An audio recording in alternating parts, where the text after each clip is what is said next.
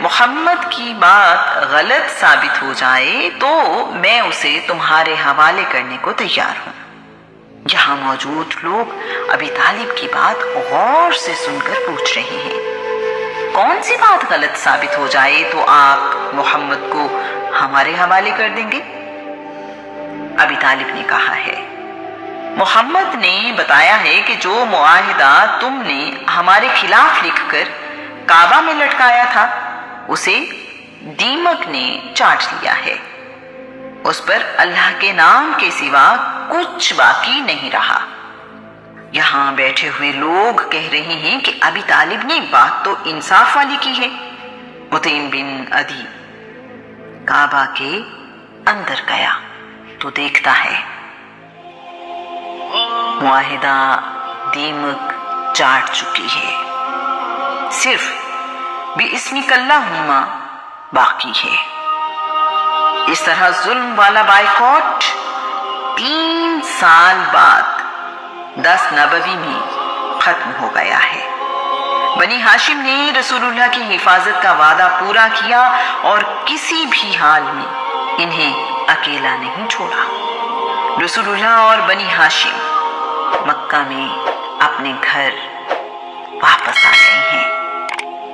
بنی ہاشم شیب سے نکلے ہیں تو ان سب کا برا حال ہے، سب کے رنگ جل کر سیاہ ہو چکے اور جسم کی ہڈیاں باہر نکل آئی ہیں۔ دوسری طرف معاہدہ تحریر کرنے والے منصور بن اکرمہ بن ہاشم کا بازو سوکھ کر ناکارہ ہو گیا ہے۔ قریش اسے جادو قرار دے رہے ہیں۔ اللہ کریم قرآن پاک میں ارشاد فرماتا ہے، یہ لوگ اگر کوئی نشانی دیکھتے ہیں تو اس پر غور کرنے کی بجائے کہتے ہیں یہ تو بہت ہی زبردست جادو ہے۔ شیب سے واپس آ کر ابی طالب بیماری سے اٹھ نہیں سکے اور تقریباً 8 مہینے بعد شعبان 10 نبوی کو وفات پا گئے ہیں۔ ولید یہ بات کھلے عام کہتا، مال و دولت میں بھی محمد سے بہتر ہوں، کیا میرے ہوتے ہوئے محمد پر وحی آ سکتی ہے؟ رسول اللہ خود قبر میں اترے ہیں، اپنے ہاتھوں سے سیدہ خدیجہ کو قبر میں اتارا ہے۔